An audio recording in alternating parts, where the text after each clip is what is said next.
Vamos silenciar nossos corações nesse momento, sentindo a paz e a quietude que paira nesse ambiente. A aproximação do nosso anjo, num abraço amigo, nos acalentamos nesse instante. Vamos mentalizar o horizonte iluminante, e no meio desse horizonte iluminante, uma estrada florida, lindas flores campestres cobrindo essa estrada, e caminhando sobre essa estrada florida, aquele ser que é puro amor, pura bondade infinita.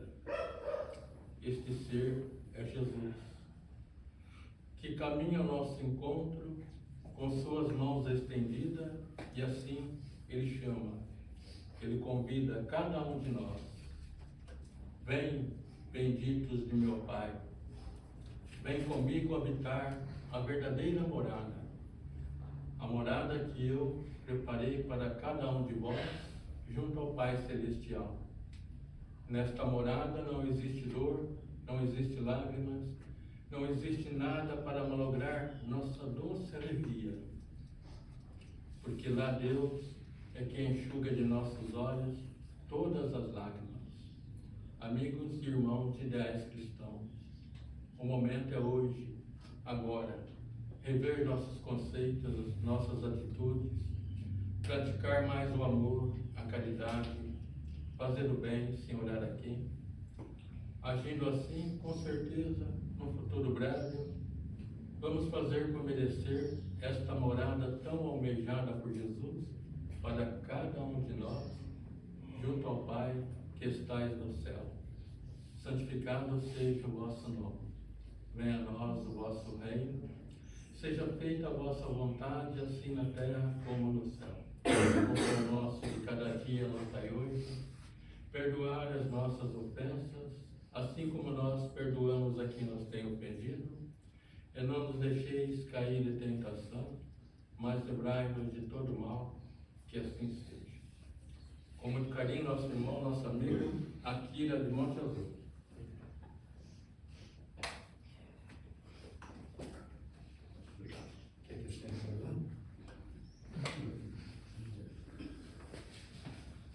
Bom dia.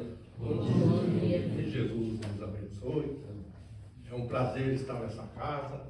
Agradeço o convite de poder conversar um pouquinho essa manhã de domingo a respeito da oração. Eu trabalho no Centro Espírita Amor e Caridade, lá em Monte Azul Paulista. Quem passar por lá, quiser conhecer nossa casa, está aberto, tá bom? Hoje nós vamos falar uma coisa muito importante que a gente esquece, que é a oração. Quando que a gente ora? Quando nós estamos bem de vida? Que nem sempre eu brinco lá em Monte Azul, né? A gente reza para Deus, fala, Deus, me ajuda a ganhar na Mega Sena. Mas sozinho, aí eu ajudo todo mundo. É isso que a gente faz. Normalmente é. Por quê? Porque nós primeiro procuramos o benefício da oração para a gente. Nós não pensamos no doente, a gente não pensa na pessoa que está presa, não pensamos nas pessoas que estão fazendo a guerra.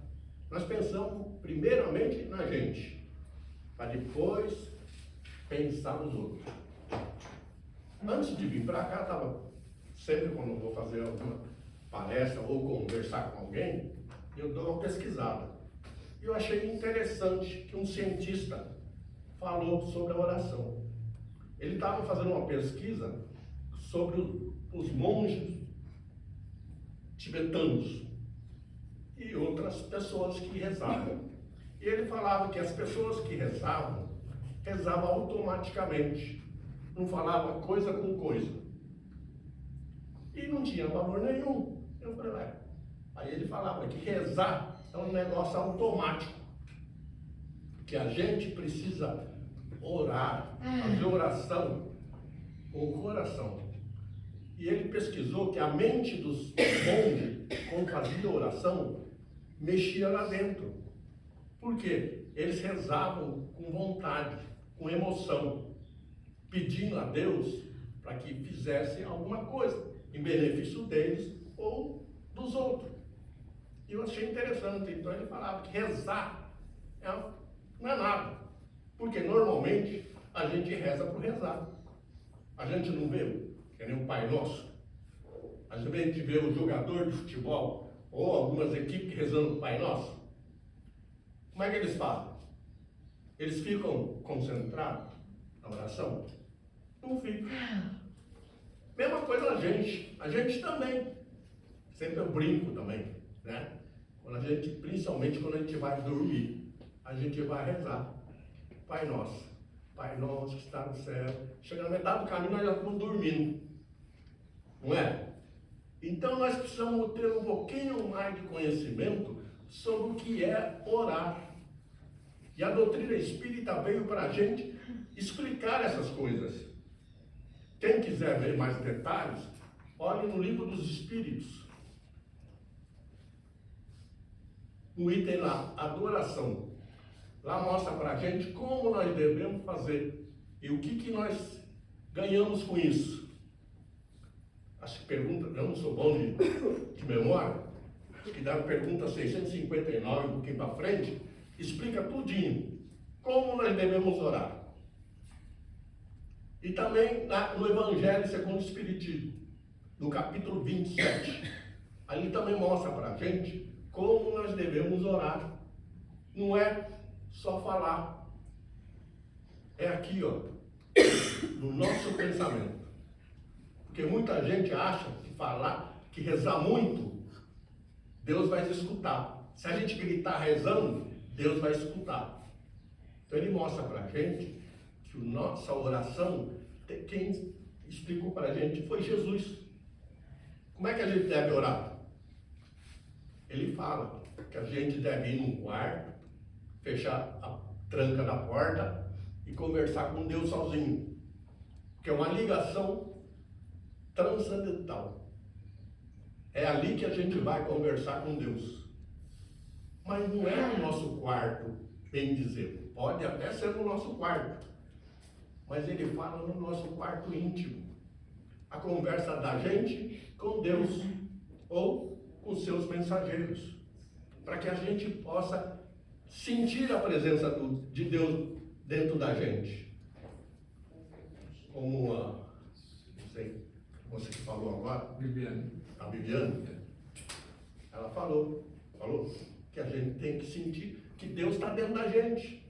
A gente acredita?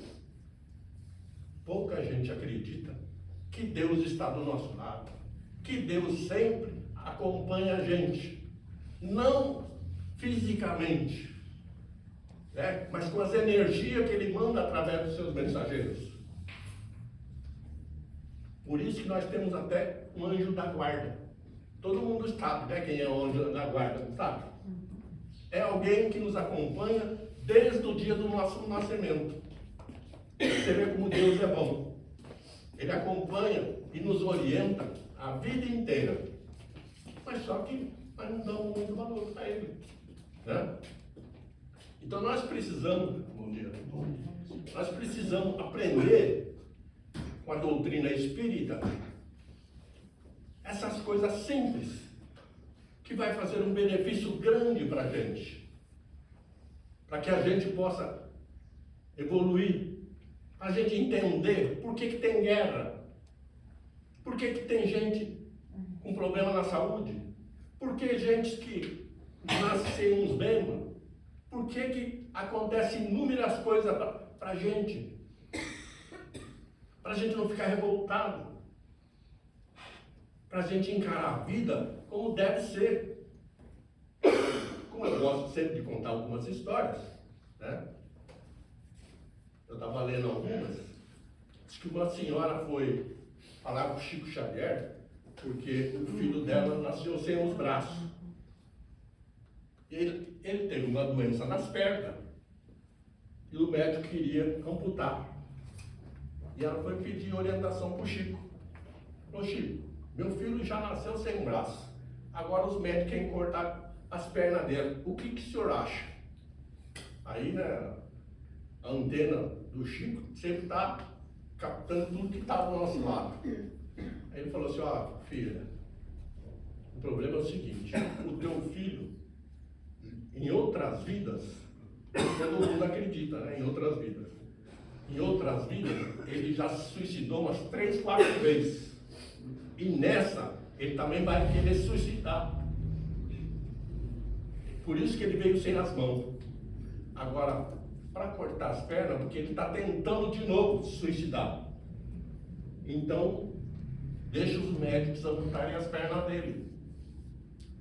Por aí você vê que não é castigo de Deus, é em benefício da gente. Mas a gente nunca acredita que o mal, algum mal, né? A gente sempre acha que as coisas que vêm para a gente é mal. E não é. Às vezes é para a gente tomar cuidado. É nisso eu falo, a turma fala para mim, ô Akira, abre os olhos. Eu falo, eu não tenho jeito, né? Meus olhos é pequeno, fechado. E a gente sempre tem que abrir os olhos para as coisas que acontecem na vida da gente.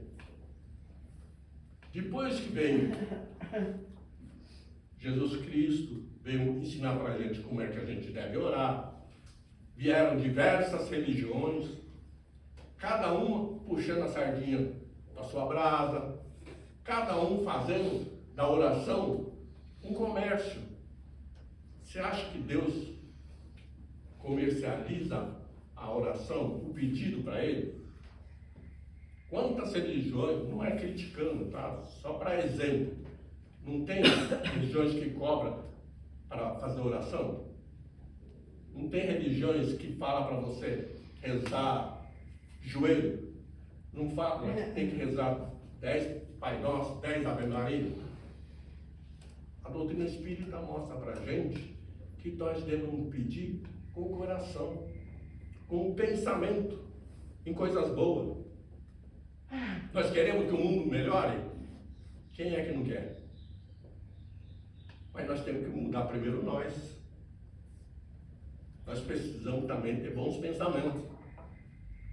Ah, mas eu não faço mal, eu não faço nada. Mas você pensa bem? Você faz o bem?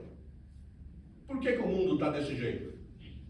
Depois que descobriram a internet, o que acontece? A gente fala mal dos outros sem saber quem é. A gente critica as pessoas sem saber a verdade. A gente está fazendo da internet, e principalmente com o celular, quantas pessoas estão morrendo porque estão olhando no celular e dirigindo? Internet é ruim? Celular é ruim? Não. O uso dela, que nós estamos fazendo dela, uma ferramenta ruim. E Deus que traz para a gente sempre benefício. Lá atrás, quando a gente tinha algum problema de saúde, pediram lá aliviar um pouquinho a nossa dor. O que Deus fez? Mandou anestésico, mandou alguns medicamentos para aliviar um pouco a nossa dor. O que o ser humano fez? Usou dessas ferramentas, desses medicamentos, para se drogar. Deus é culpado? Não.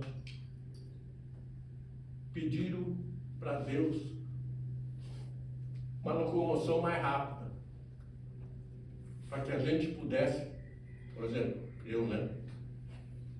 Minha filha está no Japão, quero ir lá visitar, pego um avião e vou embora e vou lá. E Deus deixou Santos Dumont inventar seu avião. Mas o que o ser humano fez? Para que usa o avião hoje em dia? Para jogar bomba na cabeça dos outros, para metralhar a vida dos outros. Então você vê que tudo que Deus faz é bom. O ser humano que muda um pouquinho o que é bom, o que é ruim. Nem tudo que é bom é ruim. Nem tudo que é ruim é bom. Né? Então a gente vai levando a vida meio estrambelhado. A gente acha, muita gente acha, que centro espírita, igreja é para velho, para nós é só isso. Por quê? Porque os velhos que tem que ir na igreja, tem que ir no centro. Não sei se aqui vem muitos jovens, lá em Monte Azul tem bastante jovens que estão indo.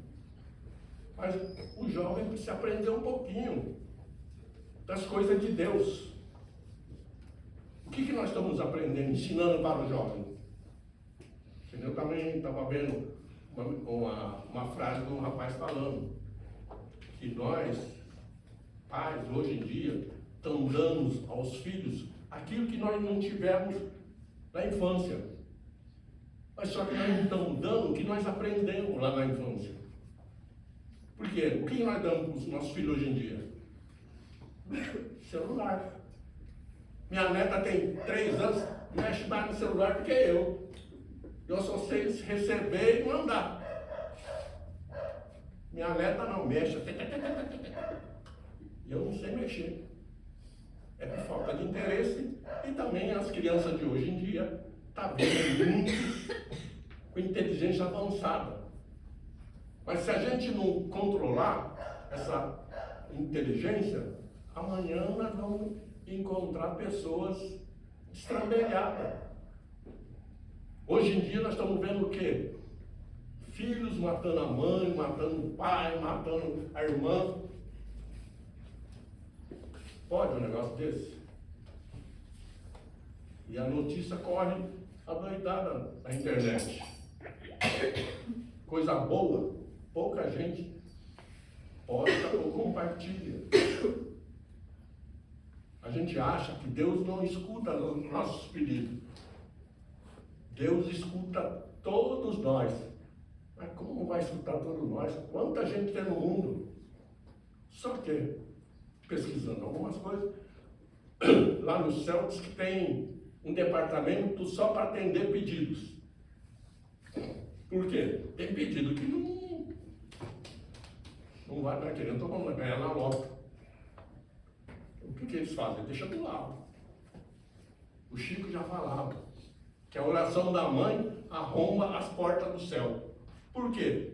Porque a mãe, quando pede alguma coisa para o filho, pede do coração. O amor de uma mãe para o filho é o início do que a gente tem que aprender. O filho, por mais idade que ele tenha, a mãe trata ele como filhinho, como alguém que precisa de carinho. Pode ter ele 50, 60, 70 anos, que ela sempre estará do lado dele. Como disse, né? Eu gosto de contar muita historinha. Por que eu conto historinha? Porque eu aprendi assim. Porque a gente vai muitas vezes nas palestras, né? Que nem do Divaldo. Esse dia eu mesmo estava falando. As pessoas gostam do Divaldo, não gostam? Quem foi já assistiu as palestras do Divaldo? É fácil de entender? Isso, Luiz? Quem vai pela primeira vez fica meio... Então, não é? Reclamaram para a mentora dele, a Joana de Ângelo, que o Divaldo falava muito difícil, né? Para ela maneirar um pouco. Aí ela respondeu: vocês que têm que aumentar o vocabulário.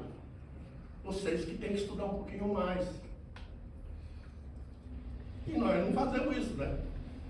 A gente pega a gente só reclama. Esse dia não, o pessoal comentando sobre o Divaldo. O livro do Divaldo precisa ter um dicionário do lado do livro dele. Porque eu não entendo coisas que ele fala. Por aí você vê como nós estamos bem lá embaixo ainda para aprender. E como, que nem eu falei, como eu gosto de contar historinha, tinha um rapaz que toda noite ele pedia para Jesus ajudar ele. Encontrar uma namorada e arrumar um emprego. Quem é que não quer uma namorada e quem é que não quer emprego, né?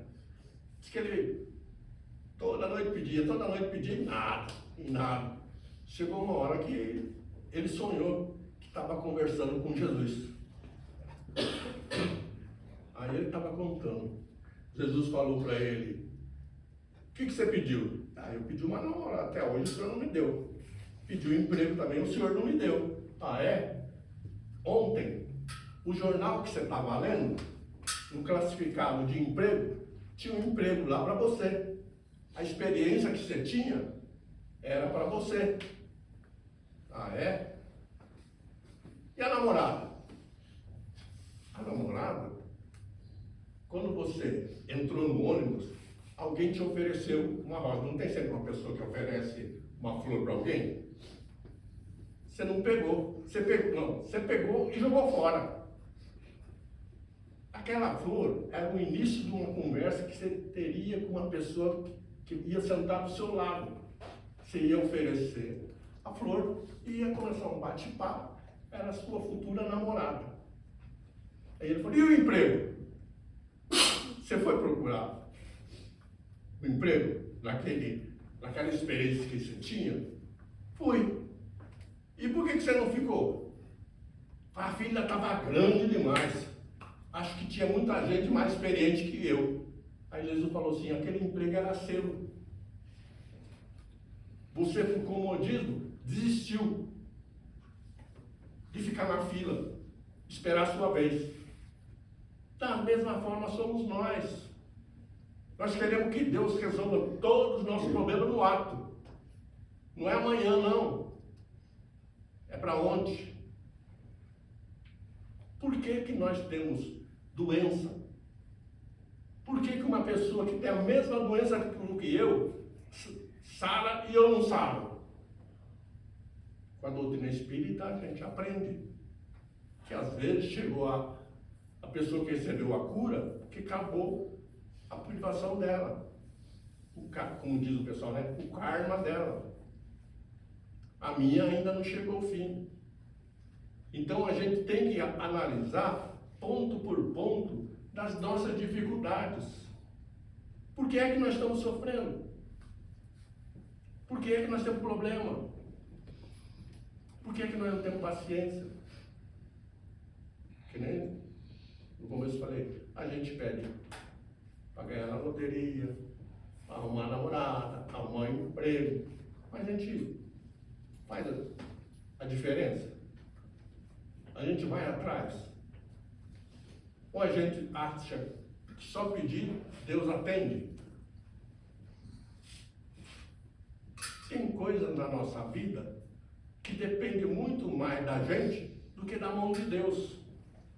Por quê? Se é para Deus resolver todos os nossos problemas, nós não precisaríamos estar aqui. Nós não precisaríamos ter nascido. Por que Deus dá oportunidade para que a gente renasça? Nasce, renasce, nasce, renasce.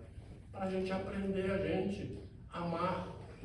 Como Jesus disse lá atrás, amai-vos como eu vos amo. Amai o próximo como a ti mesmo. Amai a Deus sobre todas as coisas. Mas nós estamos fazendo isso? Ou só estamos reclamando? Que nem de vez em quando eu escuto na gente azul, né? Pô, aqui, eu rezo o dia inteiro e nada me acontece. Ficar só rezando não adianta não. Nós temos que buscar, nós temos que ir atrás. A vida nossa é cheia de tribulações. Quando acaba o problema, vem outro. Para quê? Para fortalecer a nossa fé. Fortalecer a nossa paciência. A oração não foi feita para Deus resolver todos os nossos problemas. Tem problema que só nós que resolvemos. São nós que sabemos da nossa dor de barriga. Deus sabe? Sabe. Mas você vai procurar tomar um remédio? Vai procurar um médico? Vai procurar um remédio certo para dor de barriga?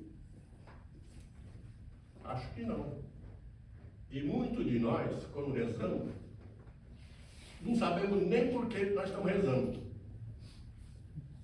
Amanhã tem o jogo do Brasil. Quantas pessoas não estão rezando para o Brasil ganhar? Não é mentira? Deus, ajuda o Brasil a ser campeão. Será que ele escuta essa coisa? Até escuta. Mas entra por aqui e sai por aqui. Então, gente, para que a gente possa melhorar um pouquinho a nossa vida, procure orar de manhã cedo. À tarde, de manhã, na hora do serviço. Toda hora é hora de orar. Como ensina nossos amigos do outro lado. O trabalho também é uma oração. Se você trabalha sei lá, qualquer problema, ou qualquer profissão, se você fizer bem feito, é uma oração. A faxineira, quando limpa a casa de alguém, se faz sem reclamar, sem blasfemar, está fazendo uma oração. Um médico que opera alguém, se está fazendo aquilo por amor, não visando só o din-din, está fazendo uma oração. A oração precisa ser cumprida? Não. Jesus ensinou o Pai Nosso. É um modelo para a gente. Quem já não escutou a prece de Cáritas? Quem não escutou já a oração de São Francisco? São um espírito que se mostra para a gente que é fácil de orar. É só botar nosso coração na frente, para que a gente possa adquirir força para lutar com todos os problemas que nós estamos vivendo. Aqui ninguém tem problema, né? Problema tem para todo mundo. Agora, o que é que cada um de nós vamos fazer com o nosso problema é outros 500. Tem gente que perde que a esposa vai embora, quer se matar. Perde o marido, quer se matar. Matar resolve? Acaba o problema? Nós vamos encontrar um problema maior. Para quem não sabe, tá? Por quê? Quando a gente faz alguma coisa contra a lei de Deus, principalmente se matar, do outro lado nós vamos passar apuro. Para quem já nunca leu ou já leu algum livro sobre isso, a pessoa que suicida, a dor é muito maior do outro lado. Por que que tem pessoas que qualquer coisinha você quer se matar? O problema não acaba, continua na outra vida. Mesma coisa a gente. A gente quando desencarnar ou morrer, nós vamos continuar do jeito que eu sou aqui. Não é porque eu morri que eu vou criar asinha. Se a pessoa se fosse fácil assim, hein? Todo mundo queria ser anjo. Mas deve ser chato, né? Não ter nada que fazer. Eu, quando me aposentei, falei, oh, que beleza, né? Agora eu sou aposentado, não faz mais nada. 3 vezes é bom. Passou disso, é uma agonia danada. Você quer fazer alguma coisa e não tem nada que fazer, você tem que procurar, você tem que correr. Vira o inferno na nossa vida depois de aposentado. Mas tem gente que gosta. Da mesma forma que tem gente quando morre junto com o corpo. Fica ali dormindo. Por quê? Acostumou a viver na vadiagem. E Deus não quer isso da gente. Deus quer o melhor para a gente. Por isso estou falando que Ele veio aqui para ensinar a oração para a gente. Que não é a palavra bonita, que não é o tanto que a gente ora, não é o tamanho da oração, é aquilo que a gente tira aqui de dentro, para que a gente possa encarar todos esses nossos problemas que nós estamos vendo. É guerra, violência, é assassinato, mas tudo que não presta parece que está vindo aqui para a gente. Mas Deus é culpado? Não. Deus deixa a gente fazer o que a gente quer. A doutrina espírita também. Você pode fazer o que quiser. Mas se você fizer o bem, vai ter o fruto do bem. Se você faz o mal, você vai recolher o fruto do mal. Então nós temos que ter consciência de fazermos um mundo melhor. Melhorando primeiro a gente. Porque nós somos fácil de dar conselho para os outros, né? Você tem problema, fala comigo que eu resolvo. Não é? Por exemplo, você tem dor de barriga. Quanta gente não dá remédio para a gente? Toma chá de não sei do que, toma esse remédio, toma aquilo. Você está com depressão. Ah, isso aí é frescura. Mas você já teve depressão alguma vez? Você sabe como é que é a depressão? Mexe tudo aqui dentro. E a gente fala mal da pessoa que é depressiva. Nós temos que encarar as pessoas com mais sabedoria, com mais misericórdia. Porque cada um de nós tem um problema. E não é igual, tô falando. A doença minha não é igual ao do São Luís. Até o nome pode ser igual, né? Porque eu sou Luís Akira. Por isso eu não sou Luís. O problema dele não é igual ao meu. Como é que eu vou achar que o problema dele é melhor que o meu? Não é, gente. Então, para encerrar, né, eu vou copiar. Não copiar, não, vou ler. Que eu trouxe uma cola, porque eu não sou bom de memória.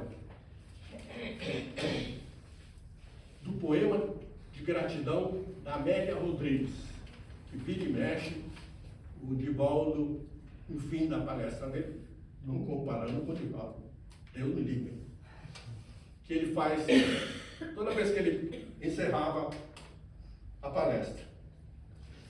Poema da gratidão. Senhor, muito obrigado pelo que me deste, pelo que me das, pelo ar, pelo pão, pela paz. Muito obrigado pela beleza que meus olhos veem no altar da natureza. Olhos que contemplam o céu cor de anil, que se detém na terra verde, salpicada de flores em tonalidades mil.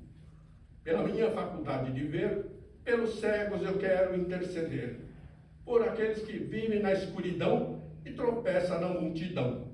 Por eles eu oro e a ti imploro commiseração, pois eu sei que depois dessa lida, numa outra vida, eles enxergarão. Senhor, muito obrigado pelos olhos, pelos ouvidos meus, ouvidos que ouvem o tamborilar da chuva no telheiro, a melodia do vento nos ramos do salgueiro, a dor e as lágrimas que escorrem no rosto do mundo inteiro, ouvidos que ouvem a música do povo que desce do morro na praça a cantar, a melodia dos imortais que a gente ouve uma vez e não se esquece nunca mais. Diante da minha capacidade de ouvir, pelos surdos eu quero te pedir, pois eu sei que depois dessa dor, no teu reino de amor, eles voltarão a ouvir. Muito obrigado, Senhor, pela minha voz, mas também pela voz que canta, que ensina, que consola, pela voz que com emoção profere uma sentida oração, pela minha capacidade de falar, pelos mudos eu te quero rogar, pois eu sei que depois desta dor, no teu reino de amor, eles também cantarão.